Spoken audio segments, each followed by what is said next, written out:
नमस्कार प्यारे बच्चों, मैं शैलेंद्र चौधरी श्री दान कुंवर इंटर कॉलेज आंवलखेड़ा से आप सभी छात्रों का ऑनलाइन क्लासेस में स्वागत करता हूं। छात्रों, आज हम इंटरमीडिएट फिजिक्स के अध्याय 9 प्रकाश किरण एवं प्रकाशिक यंत्र के दूसरे भाग का अध्ययन करेंगे। दूसरा पार्ट का अध्ययन करेंगे। आइए हम शुरुआत करते हैं। गोलीय दर्पण से बनने वाले प्रतिबिंबों की खींचने के नियम, यानी गोलीय दर्पण से जो प्रतिबिंब बनते हैं उनको प्रतिबिंब कैसे बनाते हैं, बनाने के नियम आइए आज हम आपको बताएंगे। समझ लेना, अगर मुक्त दर्पण के मुख्य अक्ष के समांतर चलने वाली प्रकाश किरण, ये कोई दर्पण है। दर्पण कौन सा है? इस साइड मैंने पॉलिश कर दी, तो ये कौन सा दर्पण बन गया? अवतल दर्पण। अवतल दर्पण का ये मुख्य अक्ष है। मुख्य अक्ष के समांतर चलने वाली किरण परावर्तन के बाद हमेशा फोकस से होकर गुजरती है। कहाँ से निकलती है? फोकस से होकर गुजरती है।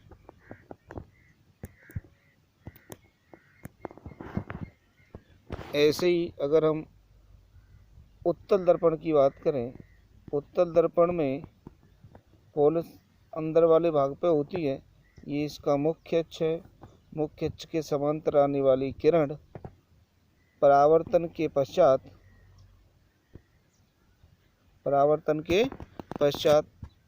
मुख्य अक्ष से आती हुई प्रतीत होते। देख लीजिए, दर्पण के मुख्य अक्ष के समांतर आने वाली प्रकाश किरण या तो मुख्य अक्ष से होकर जाती है, ध्यान रखना, अवतल दर्पण में मुख्य अक्ष से होकर जाती है, और उत्तल दर्पण में मुख्य फोकस से आती हुई प्रतीत होती है। आगे बढ़ते हैं। दूसरा पॉइंट है इसका, दूसरा पॉइंट है मुख्य फोकस से होकर जाने वाली किरण। अगर कोई किरण इस तरह से, ये अवतल दर्पण है, ये इसका मुख्य अक्ष है, अगर कोई किरण इस फोकस से होकर जाए तो परावर्तन के पश्चात मुख्य अक्ष के समांतर हो जाती है। कैसे हो जाती है? मुख्य अक्ष के समांतर हो जाती है। ऐसे अगर हम अवतल दर्पण में बात करें, यदि कोई किरण फोकस की ओर आती हुई प्रतीत हो, इसमें उत्तल दर्पण में आती हुई प्रतीत होती है, तो परावर्तन के पश्चात मुख्य अक्ष के समांतर हो जाती है। तीसरा है, अगर कोई प्रकाश किरण, ध्यान रखें, तीसरा, वक्रता केंद्र से होकर जाने वाली, उत्तल दर्पण में हो चाहे अवतल दर्पण हो, वक्रता केंद्र से होकर जाने वाली या वक्रता केंद्र से जाती हुई प्रतीत होने वाली, वक्रता केंद्र से जाने वाली या वक्रता केंद्र से जाने वाली प्रतीत होने वाली प्रकाश किरण जिस मार्ग से जाती है उसी मार्ग से, जैसे ये आ रही है, उसी मार्ग से वापस लौट जाती है। जैसे अगर हम बात करें उत्तल के लिए, तो ये आ रही है और आने के बाद उसी मार्ग से वापस लौट जाती है। ठीक है, हम आगे बढ़ते हैं। चौथा पॉइंट है, जब कोई प्रकाश किरण दर्पण के ध्रुव पर किसी कोण पर आपतित होती है।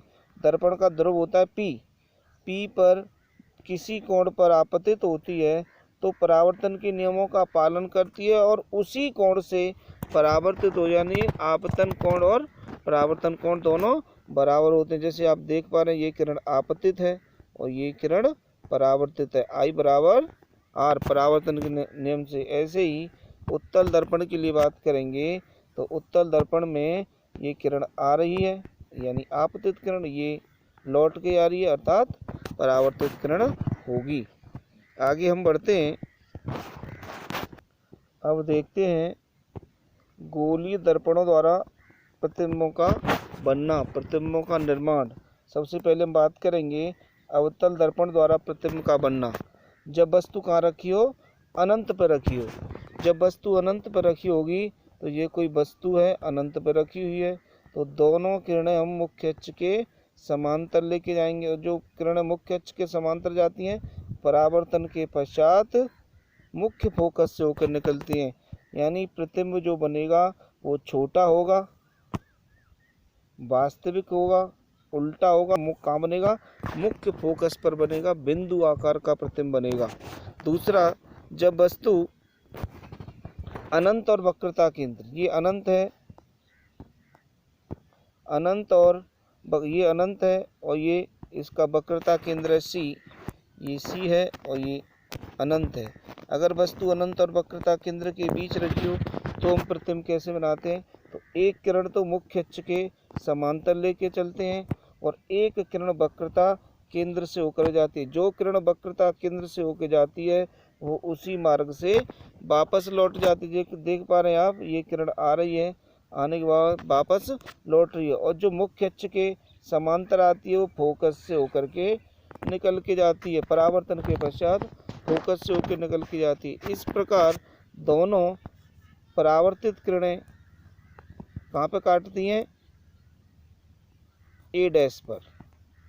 कहाँ काट रही हैं, ए पर। इस प्रकार ए डैश पर वस्तु का उल्टा प्रतिबिंब बनता है। कैसा प्रतिबिंब बनता है, प्रतिबिंब वस्तु से छोटा बनेगा, वह मुख्य फोकस और वक्रता केंद्र के बीच में, मुख्य फोकस वक्रता केंद्र के बीच बनता है। और कैसा बनता है, उल्टा।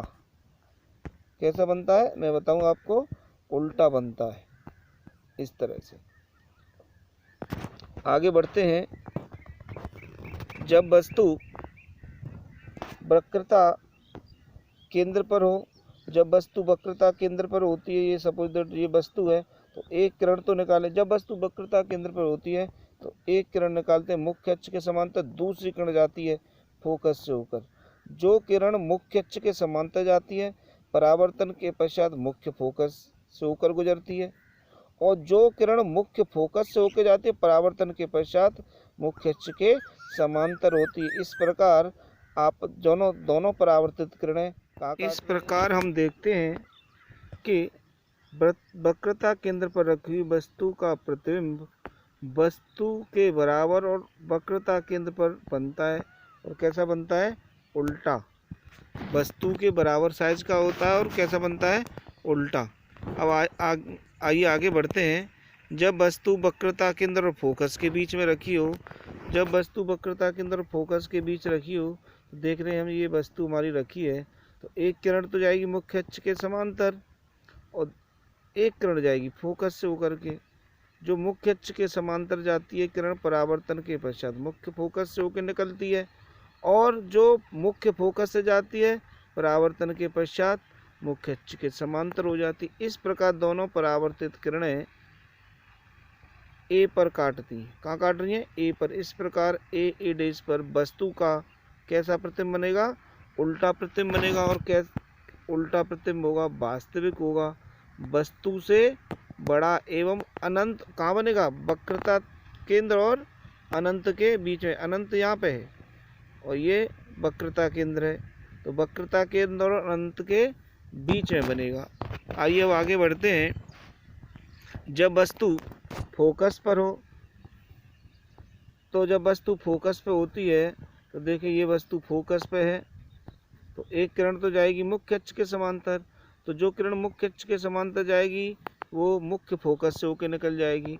जैसा आप देख पा रहे हैं, जो किरण मुख्य अक्ष के समांतर ये किरण जा रही है, तो परावर्तन के पश्चात मुख्य फोकस से होकर निकल जा रही है। एक दूसरी किरण जो है वक्रता केंद्र से होकर के जाएगी। इस प्रकार दोनों किरणें काटेंगी तो सही, लेकिन बहुत दूर काटेंगी, यानी अनंत पर जाके। ये प्रतिबिंब कैसा बनेगा, कहाँ बनेगा, अनंत पर। कैसा बनेगा, उल्टा बनेगा, और वस्तु से बड़ा बन जाता है। ध्यान रखना, जब भी प्रतिबिंब उल्टा बनता है तो वास्तविक होता है, और सीधा बनता है तो आभासी होता है।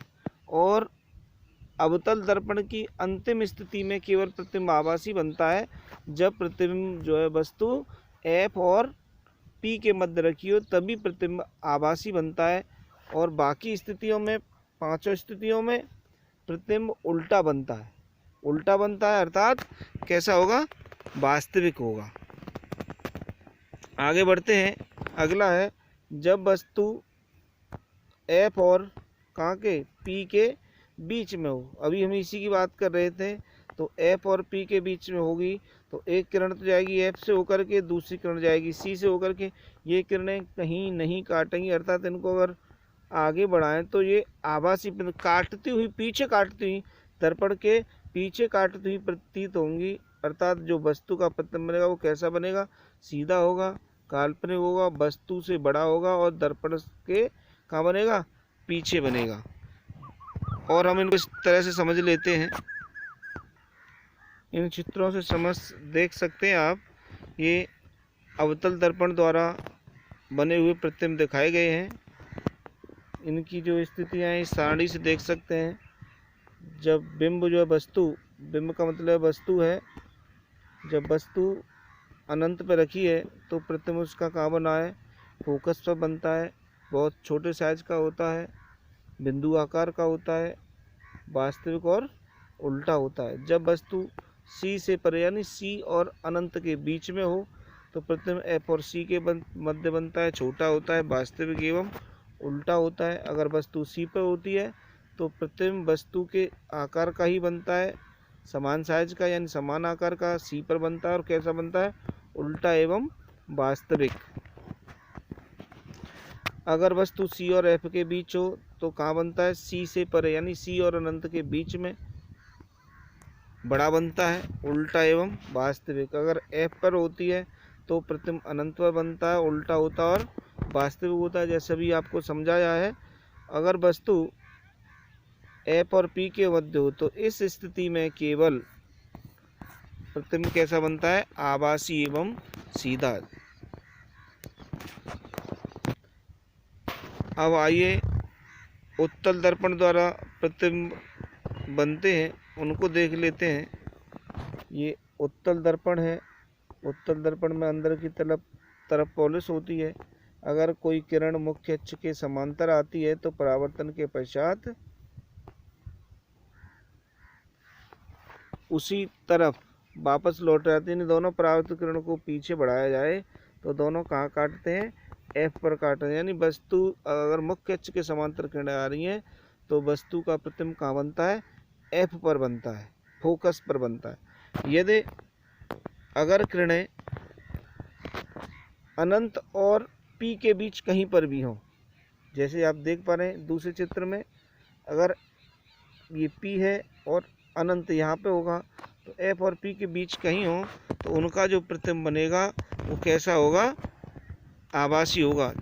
इस सारणी से हम देख सकते हैं जब वस्तु अनंत पे है तो फोकस पर, दर्पण के पीछे फोकस पर बनता है। कैसा बनता है, दर्पण के पीछे है तो समझ लिए प्रतिबिंब आभासी होगा, वस्तु से छोटा, बिंदु आकार के साइज का और आभासी एवं सीधा। अनंत और दर्पण के ध्रुव कहीं पर भी बीच में तो एफ और पी तथा एफ के बीच दर्पण के पीछे छोटा बनेगा और आभासी एवं सीधा बनेगा। आइए अब हम बात करते हैं गोलीय दर्पणों के लिए फोकस दूरी और वक्रता त्रिज्या में संबंध। यानी हमें एक ऐसे सूत्र की स्थापना करनी है जिसमें फोकस दूरी यानी स्मॉल एफ और वक्रता त्रिज्या मतलब कैपिटल आर आते हों। आइए प्यारे बच्चों, अब हम शुरुआत करते हैं फोकस दूरी और वक्रता त्रिज्या आर में संबंध। फोकस दूरी में बता दूं तुम्हें दोबारा से, जब कोई प्रकाश किरण मुख्य अक्ष, ये क्या हमारा मुख्य अक्ष के समांतर आती है तो परावर्तन के पश्चात मुख्य अक्ष के जिस बिंदु से होकर जाती है उस बिंदु को बोलते हैं मुख्य फोकस। क्या बोलते हैं, मुख्य फोकस, कैपिटल एफ, तथा उसकी ध्रुव से दूरी, ध्रुव मतलब पी से दूरी क्या कहलाती है, फोकस दूरी, स्मॉल एफ से प्रदर्शित करते हैं इसको। और दूसरा शब्द वक्रता त्रिज्या, दर्पण जिस गोले से काटा गया होता है उस गोले के केंद्र को दर्पण का वक्रता केंद्र कहते हैं तथा उसकी गोले की त्रिज्या को ही दर्पण की वक्रता त्रिज्या कहते हैं। इसे हम कैपिटल आर से प्रदर्शित करते हैं। यानी सी से लेकर के पी तक की दूरी, ध्रुव तक की दूरी को वक्रता त्रिज्या कहते हैं। इसे स्मॉल एफ से, स्मॉल आर से प्रदर्शित करते हैं। फोकस दूरी एफ और वक्रता त्रिज्या में संबंध का मतलब है हमें एक ऐसी सूत्र की स्थापना करनी है जिसमें एफ और आर दोनों आते हैं। आइए देखते हैं चित्र में, ये कोई ए बी कोई अवतल दर्पण दिखाया गया है। इसके मुख्य अक्ष के समांतर एक प्रकाश किरण आ रही है जो दर्पण के बिंदु M पर टकराती है। टकराने के बाद वो परावर्तित होती है और मुख्य अक्ष को F पर काटती है। समझने ना, F पर काटती है अर्थात ये फोकस बिंदु होगा और इसकी F से P तक की दूरी फोकस दूरी होगी। आपतित किरण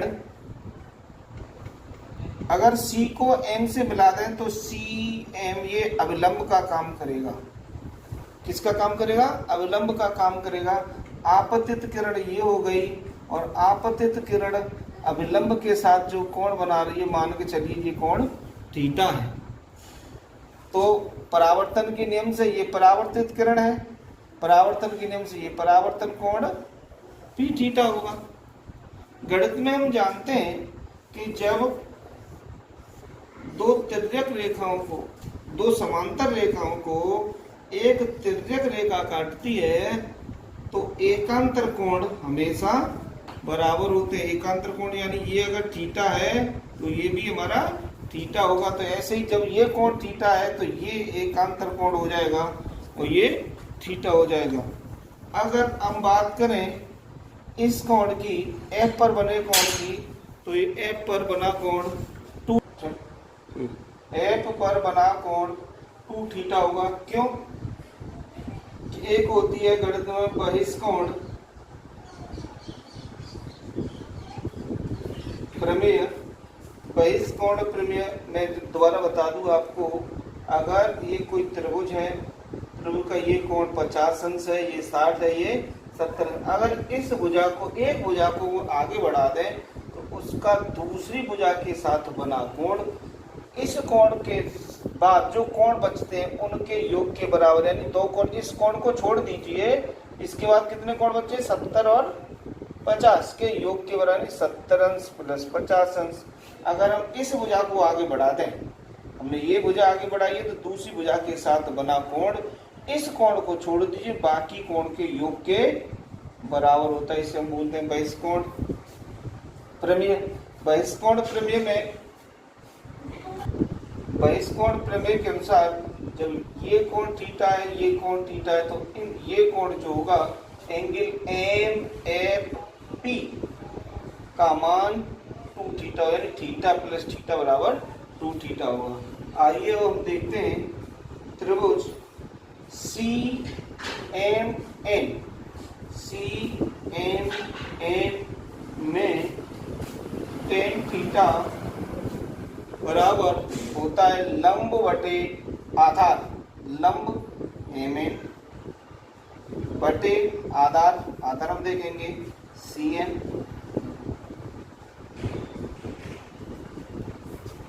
तथा त्रिभुज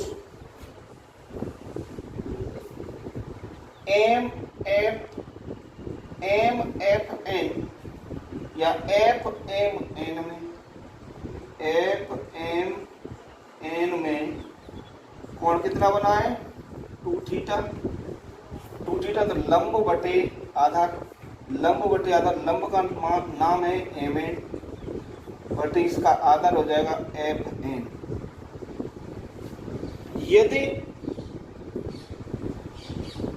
यदि दर्पण का द्वारक छोटा हो तो ये जो कोण है, आपतन कोण, परावर्तन कोण और अविलंब का मुख्य अक्ष के साथ बना कोण, ये कोण भी छोटे होंगे।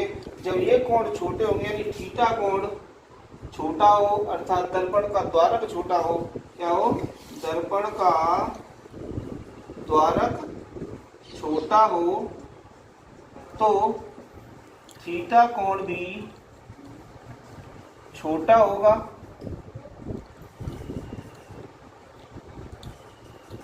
तब tan थीटा की जगह वो हम थीटा तथा tan 2 थीटा की जगह हम 2 थीटा लिख सकते हैं। तो हम देखेंगे समीकरण 1 और 2 से देखेंगे तो थीटा बराबर आ जाएगा हमारा mn बटे cn तथा 2 थीटा बराबर आ जाएगा हमारा mn बटे fn। इस समीकरण से देखेंगे हम तो 2 और थीटा का मान ऊपर से रख दें mn बटे cn तो बन जाएगा mn बटे fn। mn से mn कट जाएगा 2 बटे cn बराबर 1 बटे fn और अगर हम cn की वैल्यू निकालें तो 2 गुणा fn, क्योंकि हमने बताया था कि दर्पण का द्वार छोटा होगा तो n से लेकर के p तक की दूरी बहुत कम होगी, अल्प होगी। अतः f से n तक की दूरी और f से p तक की दूरी बराबर होगी। वही उसी तरह c से n तक की दूरी और c से p तक की दूरी भी बराबर होगी। अतः क्या कह सकते हैं c से n तक की दूरी बराबर c से p तक की दूरी और f से n तक की दूरी बराबर f से p तक की दूरी। c से p तक की दूरी को हम वक्रता त्रिज्या और f से n तक या f से p तक की दूरी को हम फोकस दूरी f कहते हैं। यानी r बराबर 2 गुणा f हमको प्राप्त हुआ, यानी r का मतलब है वक्रता त्रिज्या बराबर 2 गुणा फोकस दूरी। अतः इस प्रकार हम कह सकते हैं कि वक्रता त्रिज्या फोकस दूरी की दोगुनी होती है या फोकस दूरी वक्रता त्रिज्या की आधी होती है।